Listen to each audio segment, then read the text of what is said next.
ರೈತರಿಗೆ ಕಲಬೆರಕೆ ರಸಗೊಬ್ಬರ ಸರಬರಾಜು ಮಾಡಿದ ಹಿನ್ನೆಲೆಯಲ್ಲಿ ಈಗ ರಸಗೊಬ್ಬರದಲ್ಲಿ ಕಲ್ಲುಗಳ ರಾಶಿ ಕಂಡು ರೈತರು ಶಾಕ್ ಆಗಿಬಿಟ್ಟಿದ್ದಾರೆ. ಮಳಿಗೆಯಲ್ಲಿ ಸರ್ಕಾರಿ ಯೂರಿಯಾ ಅಕ್ರಮ ಸಂಗ್ರಹಣೆ ಬೆಳಕಿಗೆ ಬಂದಿದೆ. ನೋಡಿ, ರೈತರಿಗೆ ಕಲಬೆರಕೆ ರಸಗೊಬ್ಬರ ಸರಬರಾಜು ಮಾಡಿದಾರಂತೆ. ರಸಗೊಬ್ಬರದಲ್ಲಿ ಕಲ್ಲುಗಳ ರಾಶಿನೇ ಇದೆ. ನೋಡ್ಬಿಟ್ಟು ರೈತರು ಶಾಕ್ಗೆ ಒಳಗಾಗ್ಬಿಟ್ಟಿದ್ದಾರೆ.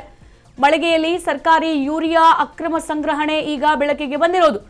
ನೆಲಮಂಗಲ ತಾಲೂಕಿನ ತ್ಯಾಮಗೊಂಡ್ಲುವಿನಲ್ಲಿ ಈ ಘಟನೆ ನಡೆದಿದೆ.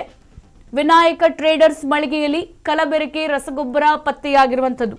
ಅಕ್ರಮವಾಗಿ ಯೂರಿಯಾವನ್ನ ಶೇಖರಿಸಿ ಕಾಳಸಂತೆಯಲ್ಲಿ ಮಾರಾಟವನ್ನ ಮಾಡ್ತಾ ಇದ್ರು ಇವರು. ಗೋಡಾನ್ಗಳಲ್ಲಿ ಅಕ್ರಮವಾಗಿ ಸಂಗ್ರಹಿಸಿ ಕದ್ದು ಮುಚ್ಚಿ ಇಷ್ಟ ಬಂದ ರೇಟಿಗೆ ಮಾರಾಟ ಮಾಡ್ತಾರೆ. ರೈತರಿಗೆ ಗೊಬ್ಬರ ಇಲ್ಲ ಅಂತ ಹೇಳಿ ಸುಳ್ಳನ್ನು ಕೂಡ ಹೇಳ್ತಾ ಇದ್ರು ಮಾಲೀಕರು.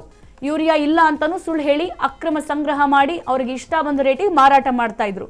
ಸದ್ಯ ಈ ಅಕ್ರಮ ಗೊಬ್ಬರ ಸಂಗ್ರಹಣೆ ವಿರುದ್ಧ ರೈತರು ಸಿಡಿದೆದ್ದು ಈಗ ಪ್ರತಿಭಟನೆ ಮಾಡ್ತಾ ಇದ್ದಾರೆ. ರೈತರು ಈಗ ಮುತ್ತಿಗೆಯನ್ನು ಹಾಕಿ ಕೂಡ ಆಕ್ರೋಶವನ್ನ ಹೊರ ಹಾಕ್ತಾ ಇದ್ದಾರೆ. ಜೊತೆಗೆ ಕಠಿಣ ಕ್ರಮ ತಗೊಳ್ಬೇಕು ಅಂತ ಹೇಳಿ ಇಲ್ಲಿ ಆಗ್ರಹವನ್ನ ಕೂಡ ಮಾಡ್ತಿದ್ದಾರೆ.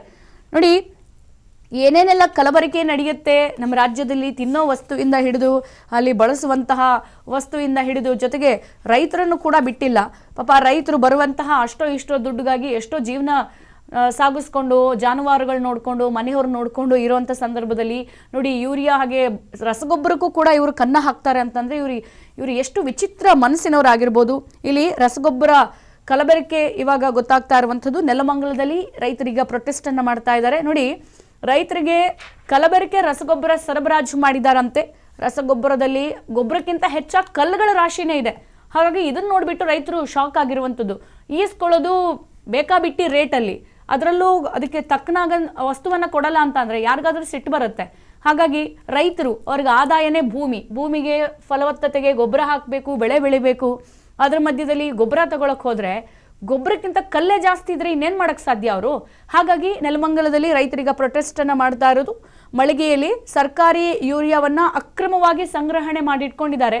ರೈತರು ಗೊಬ್ಬರ ಕೇಳಕ್ ಹೋದ್ರೆ ಇಲ್ಲ ಇಲ್ಲ ಇಲ್ಲ ಅಂತ ಹೇಳಿ ಕಳಿಸೋದು, ಅದನ್ನ ಅಕ್ರಮವಾಗಿ ಸ್ಟಾಕ್ ಮಾಡಿ ಇಟ್ಕೊಳ್ಳೋದು, ಆಮೇಲೆ ರೇಟ್ ಜಾಸ್ತಿ ಮಾಡಿ ಮಾರಾಟ ಮಾಡೋದು. ಇದೇ ರೀತಿಯಾಗಿ ಮಾಡಿದ್ದಾರೆ. ವಿನಾಯಕ ಟ್ರೇಡರ್ಸ್ ಮಳಿಗೆಯಲ್ಲಿ ಈಗ ಕಲಬೆರಕೆ ರಸಗೊಬ್ಬರ ಕಂಡು ಬಂದಿರೋದು. ಹಾಗಾಗಿ ಗೋಡಾನ್ಗಳಲ್ಲಿ ಇವರು ಅಕ್ರಮವಾಗಿ ಸಂಗ್ರಹಿಸಿ ಕದ್ದು ಮುಚ್ಚಿ ಅವರಿಗೆ ಯಾರು ಜಾಸ್ತಿ ದುಡ್ಡು ಕೊಡ್ತಾರಲ್ಲ ಅವ್ರಿಗೆ ಮಾತ್ರ ಗೊಬ್ಬರ ಕೊಡೋದು. ಈಗ ಇದನ್ನ ರೈತರು ರೆಡ್ ಹ್ಯಾಂಡ್ ಆಗಿ ಹಿಡಿದಿದ್ದಾರೆ. ಹಾಗಾಗಿ ಈ ವಿನಾಯಕ ಟ್ರೇಡರ್ಸ್ ಮಳಿಗೆಯಲ್ಲಿ ಈ ರಸಗೊಬ್ಬರ ಏನು ಕಲುಷಿತ ಇತ್ತು ಅದನ್ನು ನೋಡಿಬಿಟ್ಟು ಈಗ ಪ್ರೊಟೆಸ್ಟ್ ಮಾಡ್ತಾ ಇದ್ದಾರೆ. ಸದ್ಯ ರೈತರು ಮಳಿಗೆಗೆ ಮುತ್ತಿಗೆ ಹಾಕ್ಬಿಟ್ಟು ಆಕ್ರೋಶವನ್ನು ವ್ಯಕ್ತಪಡಿಸ್ತಾ ಇದ್ದಾರೆ. ಜೊತೆಗೆ ವಿನಾಯಕ ಟ್ರೇಡರ್ಸ್ ಮಳಿಗೆ ಏನಿದೆ ಅದರ ವಿರುದ್ಧ ಕಠಿಣ ಕ್ರಮವನ್ನು ತಗೋಬೇಕು ಅಂತ ಹೇಳಿಬಿಟ್ಟು ಪ್ರತಿಭಟನೆಯನ್ನು ಕೂಡ ಮಾಡ್ತಾ ಇದ್ದಾರೆ. ಕೂಲಿ ಮಾಡೋದಂಗೆ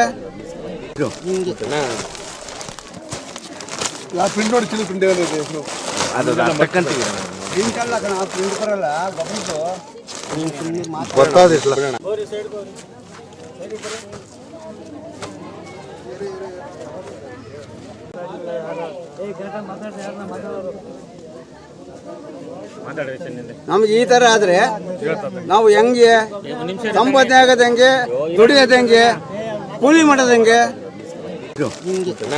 ಇವರು ನಿನ್ನೆ ಕೇಳಿದ್ರೆ ನಮ್ಮ ಹತ್ರ ಯೂರಿಯಾ ಸ್ಟಾಕ್ ಇಲ್ಲ ಅಂತಾರೆ, ಬೆಳಿಗ್ಗೆ ಕೇಳಿದ್ರೆ ಯೂರಿಯಾ ಇಲ್ಲ ಅಂತಾರೆ.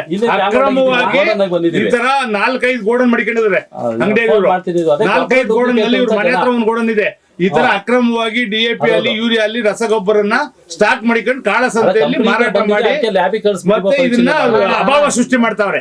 ಏನೋ ಗೊಬ್ಬರಿಗೆ ಅಭಾವ ಸೃಷ್ಟಿ ಮಾಡಿ ಇದಕ್ಕೆ ರೈತರನ್ನ ಬಂದು ಕ್ಯೂ ನಿಂತ್ಕೊಂಡು ಒಂದು ಮೂಟೆ ಯೂರಿಯಾ ತಗೊಬೇಕು ಅಂದ್ರೆ 4 ಅವರ್ ಬರ್ಬೇಕು ಇವ್ರ ಹತ್ರ FID ಮಾಡ್ಸಕ್ಕೆ. ಒಂದು ವಾರದಿಂದ ಅಲಿತಾವ್ರ ಇಲ್ಲಿ. ಒಂದು ವಾರದ ಯೂರಿಯಾ ಇಲ್ಲ ನಮ್ಮ ಹತ್ರ ಅಂತಾರೆ. ಯೂರಿಯಾ ಹೆಂಗ್ ಬಂತಿದ್ದು? ಇದು ಅಕ್ರಮ ಅಲ್ವಾ? ಯಾವಾಗ ಬಂತಿದ್ದು ಯೂರಿಯಾ? ಸುಮಾರು 200ಕ್ಕೂ ಹೆಚ್ಚು ಮೂಟೆಗಳು ಯೂರಿಯಾ ಇರ್ತಕ್ಕಂಥ. ಆಯ್ತು, 200ಕ್ಕಿಂತ 200-250 ಮೂಟೆ ಇವ್ರ ಮನೆ ಹತ್ರ ಇನ್ನೊಂದು ಗೋಡನ್ ಇದೆ. ಸುಮಾರು ಯೂರಿಯಾ ಸ್ಟಾಕ್ ಇದೆ. ರೈತರು ಮೂಟೆ ಕೊಟ್ಟು ಸಂತೃಪ್ತಿ ಮಾಡ್ತಾರೆ ರೈತರು. ಹೌದಾ ಸರ್? ಫೋನ್ ಇದನ್ನ ಸ್ಟಾಕ್ ಇರೋದೆಲ್ಲ ಮೊದಲು ಎಲ್ಲಾ ಗೋಡನ್ಗೂ ಬೀಗ ಹಾಕಿ ಸೀಜ್ ಮಾಡಿ ಇದನ್ನ ಸರ್. ಫಸ್ಟ್ ಅವ್ರ ಸ್ಟಾಕ್ ಇರೋದು ನೋಡಿ ಸರ್. ಇದು ಎಷ್ಟಿದೆ ತಗೊಂತೀರಿ? ರೈತರು ಮೂಟೆ ಕೊಟ್ಟು ಸಂತೃಪ್ತಿ ಮಾಡ್ತಾರೆ ರೈತರು. ಹೌದಾ ಸರ್? ಫೋನ್ ಇದನ್ನ ಸ್ಟಾಕ್ ಇರೋದೆಲ್ಲ ಮೊದಲು ಎಲ್ಲಾ ಗೋಡನ್ಗೂ ಬೀಗ ಹಾಕಿ ಸೀಜ್ ಮಾಡಿ ಇದನ್ನ ಸರ್. ಫಸ್ಟ್ ಅವ್ರ ಸ್ಟಾಕ್ ಇರೋದು ನೋಡಿ ಸರ್. ಇದು ಆನಂದ್ ಸರ್ ಯಾವ್ಯಾವ ಗೊಬ್ಬರ ಎಷ್ಟೇ ಸ್ಟಾಕ್ ಇದೆ ಎಷ್ಟಿದೆ ತಗೊಂತೀನಿ ವಿನಾಯಕ ಟೆಂಡರ್ಸ್ ಅಂತ ಗೊಬ್ಬರದ ಅಂಗಡಿಲಿ ಕೆಂಪರಾಜು ಅಂತ ರೈತ ಇಲ್ಲೇ ಇದ್ದಾನೆ. ಇವರು ಗೊಬ್ಬರ ಪರ್ಚೇಸ್ ಮಾಡಿದ್ದಾರೆ. ಗೊಬ್ಬರ ತಾಂಬಂದಿದ್ದಲ್ಲಿ ಏನಾಗಿದೆ, ಬರೀ ಕಲ್ಲುಚ್ಚಿದು. ಆತ ಏನ್ ಹೇಳ್ತಾ ಇದ್ದಾನೆ, ಆಯ್ತು ನಾವು ಕಂಪ್ನಿಗೆ ರೆಫರ್ ಮಾಡ್ತೀವಿ ಅಂತ ಕೃಷಿ ಅಧಿಕಾರಿ ಅಂತ ಬಂದಿದ್ದಾರೆ. ಸರ್ ನಿಮ್ಮ ಹೆಸರು ಅಂತ ಬನ್ನಿ ನಿಮ್ಮ ಹೆಸರು ಹೇಳಿ. ಆನಂದ್ ಅಂತ.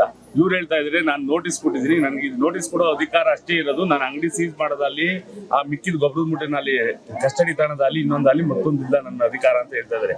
ಮತ್ತೆ ಇವರು ಕೃಷಿ ಅಧಿಕಾರಿಯಾಗಿ ಇವ್ರಿಗೆ ಏನ್ ಅಧಿಕಾರ ಇದೆ ಇವ್ರ ಹತ್ರ? ಯಾವ ಅಂಗಡಿ ಹೇಳ್ತಾರೆ? ವಿನಾಯಕ ಟೆಂಡರ್ಸ್ ಅಂತ ತ್ಯಾಮ್ಗಂಡು. ಇವ್ರ ಹತ್ರ ಏನ್ ಅಧಿಕಾರಿ? ಇವ್ರು ಕೃಷಿ ಅಧಿಕಾರಿ ಬಂದು ಇದನ್ನ ಕಸ್ಟಡಿ ತಾಂತೀನಿ, ನಾನು ಶಾಂಪಲ್ ತೋರ್ಸ್ ಹೇಳ್ತಾರೆ. ಇದಕ್ಕೆ ಯಾರು ಜವಾಬ್ದಾರರು? ಒಂದ್ ಮೂಟೆ ಗೊಬ್ಬರದ ರೇಟು ಇಷ್ಟಾಗಿದೆ, ಎಷ್ಟು ಕೊಡ್ತಾರೆ? 2,200 ರೂಪಾಯಿ ಕೊಟ್ಟು ಗೊಬ್ಬರದ ಮೂಟೆ ತಂದಿರೋದು ಇದು. ಬದನೆ ಗಿಡಕ್ಕೆ ಮತ್ತೆ ಅಡಿಕೆ 16, 20, ಮಂಗಳ ಕಂಪನಿ ಗೊಬ್ಬರ ಸಂಪೂರ್ಣವಾಗಿ ಗೊಬ್ಬರದ 2,200 ರೂಪಾಯಿ ನನಗೆ ಕೊಟ್ಟಿರಲು ಜಲ್ಲಿಕಲ್ಲು ಪೂರ್ತಿ ಮಿಕ್ಸ್ ಇದೆ ಜಲ್ಲಿಕಲ್ಲು.